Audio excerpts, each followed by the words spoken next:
এক প্যাকেট গুঁড়ো দুধ এবং 1 কাপ ময়দা দিয়ে তৈরি করে ফেলুন এরকম নতুন স্বাদের একটি ভাজা মিষ্টি। আপনারা মিষ্টি খেতে তো অনেকেই পছন্দ করেন, তাহলে সব সময় দোকান থেকে না কিনে বাড়িতেও একবার এইরকম ভাজা মিষ্টি তৈরি করে দেখুন। খুব কম সময়ের মধ্যে ঘরে থাকা সামান্য উপকরণ দিয়েই কিন্তু আপনারাও তৈরি করে ফেলতে পারবেন এইরকম নতুন স্বাদের একটি ভাজা মিষ্টি। তাহলে আর দেরি না করে আজকের রেসিপিটি শুরু করা যাক। নমস্কার, আমি মিলি আর আপনারা দেখছেন মিলিস লিটল কিচেন। আমাদের আজকের রেসিপি ভাজা মিষ্টি। ভাজা মিষ্টি বানানোর জন্য প্রথমে এখানে 1 কাপ ময়দা নিয়ে নেবেন। এরপর এখানে দিয়ে দেবেন গুঁড়ো দুধ। আমি এখানে একটি 10 টাকা দামের আমুল স্প্রেড প্যাকেট ইউজ করেছি।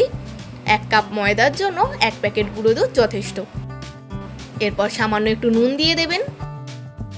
আর দেখুন, 2টো এলাচ থেতো করে রেখেছিলাম, সেটাও কিন্তু এখানে দিয়ে দিচ্ছি। এরপর দিয়ে দেবেন 1 চামচ মতন ঘি। আপনারা যারা এলাচের গন্ধ পছন্দ করেন না, তারা না চাইলে এটা স্কিপ করতে পারেন।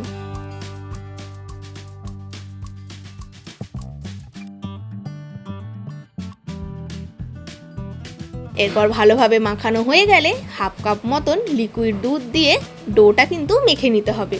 এখানে জলের ইউজ করবেন না, সমস্ত ডোটা কিন্তু দুধ দিয়েই তৈরি করবেন। এবার অল্প অল্প করে দুধ দিয়ে ভালোভাবে ডোটা কিন্তু তৈরি করে নিতে হবে। এখানে ডোটা কিন্তু খুব বেশি শক্ত হবে না, আবার খুব বেশি পাতলাও হবে না।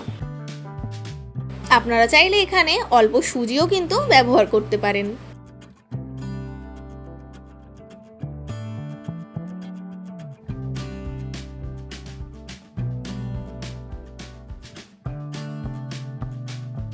এরপর দেখুন, ডোটা অলমোস্ট রেডি হয়ে গেছে। এরপর এই ডোটা 30 মিনিটের জন্য রেস্টে রেখে দেবেন। ডোটা যতক্ষণ রেস্টে রয়েছে ততক্ষণ কড়াইতে দিয়ে দেবেন 2 কাপ মতন জল। সামান্য একটু এলাচ থেতো করে দিয়ে দেবেন।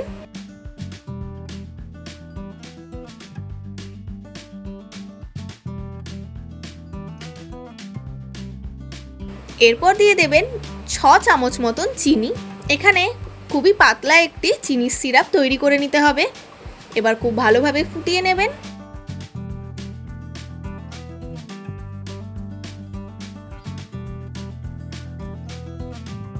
চিনির সিরাপটা যতক্ষণ তৈরি হচ্ছে, দেখুন আমাদের ডোটাও কিন্তু সেট হয়ে গেছে। এরপর ভালোভাবে সম্পূর্ণ ডোটাকে নিয়ে কিন্তু লেচি করে নেবেন।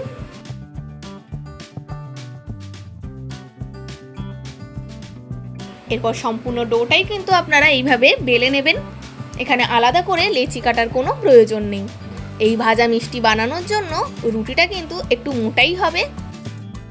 মিলিস লিটল কিচেনে যদি আপনারা নতুন হয়ে থাকেন, তবে অবশ্যই চ্যানেলটিকে সাবস্ক্রাইব করে বেল আইকনটি ক্লিক করে দেবেন, যাতে এই চ্যানেলে হওয়া সমস্ত রান্নার আপডেট সবার আগে আপনাদের কাছে পৌঁছে যায়। এবং আমার ফেসবুক পেজটিকেও ফলো করার অনুরোধ রইল। দেখতেই পাচ্ছেন ঠিক কতটা মোটা রয়েছে। ঠিক এইভাবে ডোটা বেলা হয়ে গেলে একটি ছুরির মাধ্যমে সাইডগুলো কেটে নেবেন।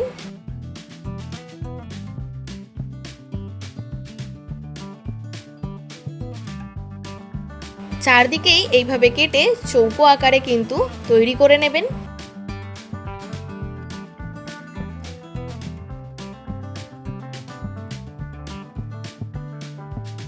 এরপর চৌকো চৌকো করে মিষ্টির আকারে এগুলো কেটে নিতে হবে। এখানে মোটামুটি 9 পিস মিষ্টি কিন্তু তৈরি হয়ে যাবে। আর বেঁচে থাকা ডোটা থেকে কিন্তু আপনারা আবারও বেলে নিয়ে মিষ্টি কেটে নিতে পারেন।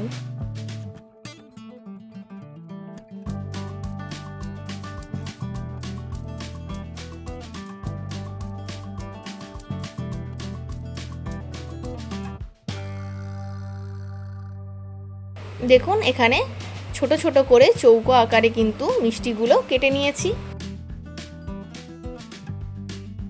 এরপর দেখুন, আমাদের চিনির রস কিন্তু একদম রেডি হয়ে গেছে। এই চিনির রসটা কিন্তু খুব বেশি গাঢ় হবে না। এবার চিনির রসটা ঠান্ডা করতে রেখে দেবেন। মিষ্টিগুলো ভাজার জন্য কড়াইতে দিয়ে দেবেন সাদা তেল। এবার মিষ্টিগুলো যাতে ডুবে যায় সেই মতন তেল দিয়ে দেবেন। তেলটা গরম হয়ে গেলে একে একে মিষ্টিগুলো কিন্তু এইভাবে দিয়ে ভেজে নিতে হবে।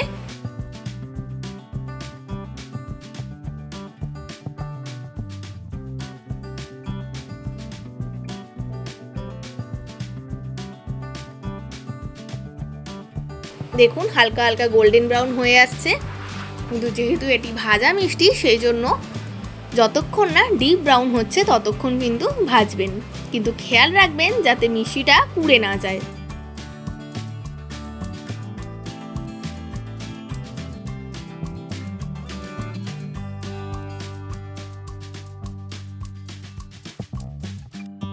দেখুন খুব ভালোভাবে কিন্তু মিষ্টিগুলো ভাজা হয়ে গেছে।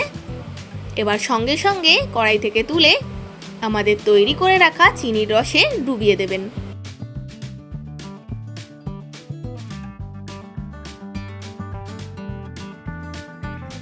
এবার এই চিনির রসে মিষ্টিগুলো মোটামুটি 1.5 থেকে 2 ঘন্টা কিন্তু ভিজিয়ে রাখবেন।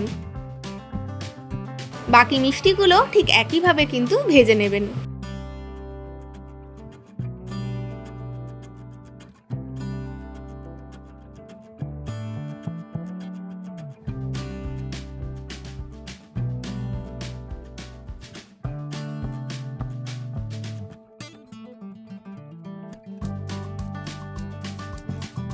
ব্যাস আমাদের ভাজা মিষ্টি কিন্তু একদম রেডি হয়ে গেছে।